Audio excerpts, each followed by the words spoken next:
अच्छा सा, हमने आपका नाम पढ़ा था, उसको मालूम नहीं कैसा दिखता है आदमी, लेकिन चूंकि दिखता था ही नहीं पहले कोई, तो नाम पढ़ा था। लेकिन आज अगर हम उसी ट्रेन के डिब्बे से जा रहे हैं, पड़ोस वाला ये नहीं पूछते कि आप कौन है, आपको कल जीटीवी पे देखा था।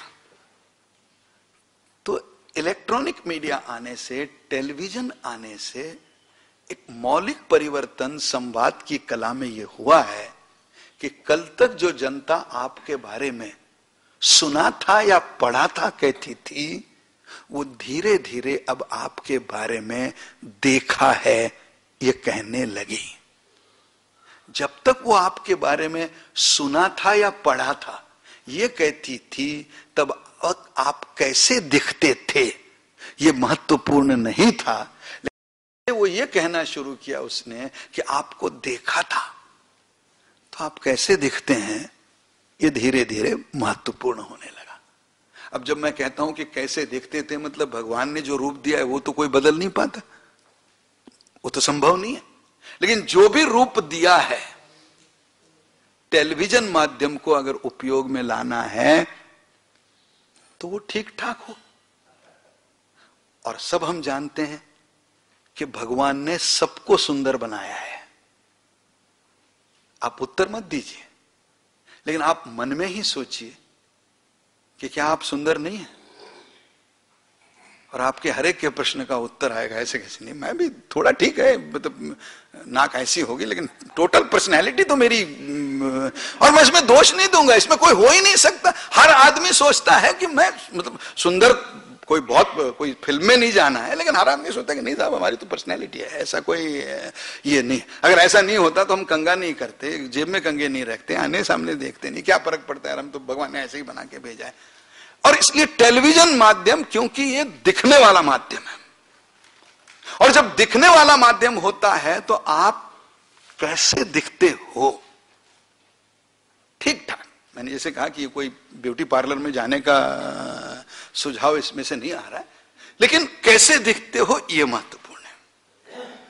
दूसरा, इस माध्यम में सभाओं से ज्यादा भी आपका चेहरा, आपकी आवाज, आपके हाव भाव, और अभी तो कभी कभी जैसे ये है ना, मैं इनको डंडे वाले जर्नलिज्म कहता हूं, ये बड़े खतरनाक है। कभी कभी पत्रकार वार्ता में आप रूठ कर जा सकते हो, मुझे नहीं जवाब देना है आपका, तो ज्यादा से ज्यादा दूसरे दिन नीचे छप के आएगा कि प्रमोद जी गुस्से में पत्रकार वार्ता छोड़कर चले गए। अब इतना कोई पढ़ता नहीं, उस पर असर नहीं होगा। लेकिन अगर ये डंडे वालों से झगड़ा करोगे ना, तो वो झगड़ा भी दिखा देंगे। कभी भी आके मेरे से सवाल पूछते हो, तुम लोगों को राम जन्मभूमि के सिवा कुछ सोचता ही नहीं है। अब हमको लगेगा कि हमने मन की भड़ास निकाली। दूसरे दिन टीवी पे यही राम जन्मभूमि के बारे में पूछा तो प्रमोद जी झल्लाए, हमारे रिपोर्टर को फेंक दिया, माइक तोड़ दिया, देखो उनका चित्र। अब ये कभी जब केवल प्रिंट जर्नलिज्म था तो ये रिस्क हमारे पास नहीं थी। इसलिए इलेक्ट्रॉनिक जर्नलिज्म, इसमें अब जैसे कभी आपने देखा होगा कि हम मान लिया हम ऐसा करने लगे भाषण करते करते, तो कैमरा वाला हमारा चेहरा वेरा छोड़ता इसी पर, या हम अंगूठी कुछ करने लगे, या किसी के जैसे टेबल पे ऐसा करने लगे। मान लीजिए हम यहाँ, अच्छा इसलिए इस माध्यम के बाद तो यहां बैठने वालों को भी दिखाना पड़ता है कि वो भाषण सुन रहे हैं, भले वो सुनते ना हो। नहीं तो बहुत बार अगर कोई हो ना कि फोकस करे और फिर कोई बोलेगा मंच वाले नहीं सुन रहे तो हम क्यों सुनेंगे भैया। अब ये जो आदत है, इन सारे का टेलीविजन से फर्क पड़ गया है। और इसलिए मुझे लगता है कि यहां चेहरे, हाव भाव, आवाज, कपड़े, अचानक हम पर कोई सवाल आ गया तो उसको कैसे जवाब देना, इसको भी धीरे धीरे हमको आत्मसात करना पड़ेगा। इसमें और दो छोटी बातें, जैसे मैंने कहा कि व्यक्तिगत या सामूहिक संवाद में जैसे हमको सामने वालों की आंखों में देखना है, वैसे इस संवाद में मुझे कैमरा में देखना है। क्योंकि जब मैं भाषण करता हूं, मेरे 60-70 दोस्तों के सामने करूं या 60,000 में करूं, तब मैं, आप सब मिलकर मुझे सुनते हैं, सुनते तो अकेले हैं, लेकिन फिर भी मिलकर सुनते हैं, समूह में सुनते हैं। लेकिन मैं जब टेलीविजन पे बात करता हूं तो हर आदमी अपने अपने कमरे में देश भर में मुझे अकेले सुन रहा है। इसलिए वो मेरा श्रोता 10 लाख भी है और एक भी है, और इसलिए उसका कोई समूह का मानस शास्त्र नहीं है, उसकी कोई मॉब साइकोलॉजी नहीं है कि जो समूह में आती है, उसकी इंडिविजुअल साइकोलॉजी।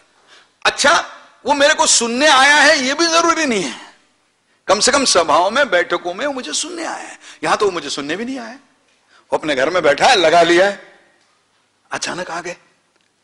अब अचानक आ गए तो जब तक आप ये ख्याति अर्जित ना करो कि ये कोई बात बोलता है जो सुननी चाहिए, ये तो कौन देखेगा सास बहू छोड़ के आपको, कोई नहीं देखेगा। और इसलिए इस माध्यम को कभी तो समय हो तो इसको अलग से इसका अभ्यास करने का यह माध्यम है।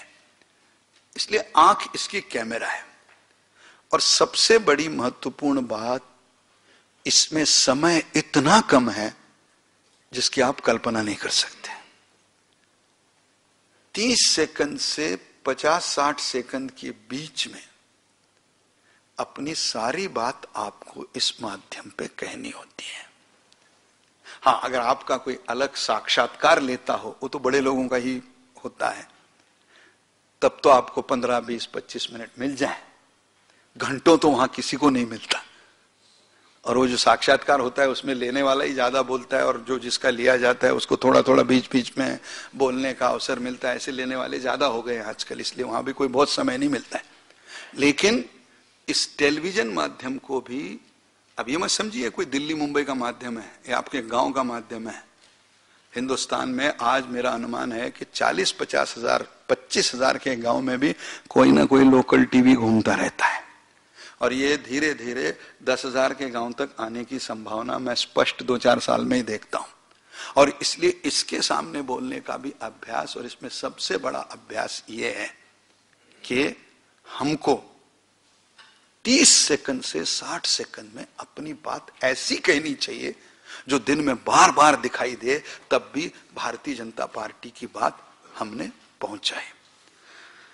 अंत में मैं इतना ही कहना चाहता हूं जो मैंने प्रारंभ में कहा था, व्यक्तिगत संवाद से टेलीविजन के संवाद तक अनेक संवाद माध्यमों के बारे में मेरे मन में जो विचार आए, ये मैंने आपके सामने रखे। जरूरी नहीं है कि ये सारे विचार उपयोगी हो, ये कोई सिद्धांत का मुद्दा नहीं है भारतीय जनता पार्टी के कि जिसमें मतभेद हो नहीं सकता, लेकिन संवाद एक ऐसी कला है जिसको आत्मसात किए बिना कोई भी व्यक्ति राजनीतिक जीवन में सफल हो नहीं सकता। कम ज्यादा मात्रा में हो, हमको सबको इस कला को आत्मसात करना चाहिए। इसलिए मैंने कुछ मुद्दे आपके सामने रखे।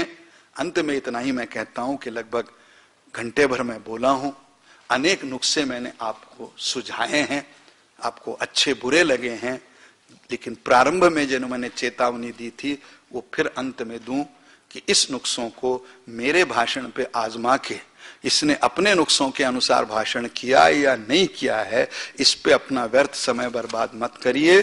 गुरु से चेला बड़ा हो जाए तो इसके जैसी अच्छी कोई बात नहीं है। तो मेरे नुस्खे आपके जीवन में कैसे आएंगे, इस पर ज्यादा ध्यान दे, इतनी ही प्रार्थना करता हूं। बहुत बहुत धन्यवाद।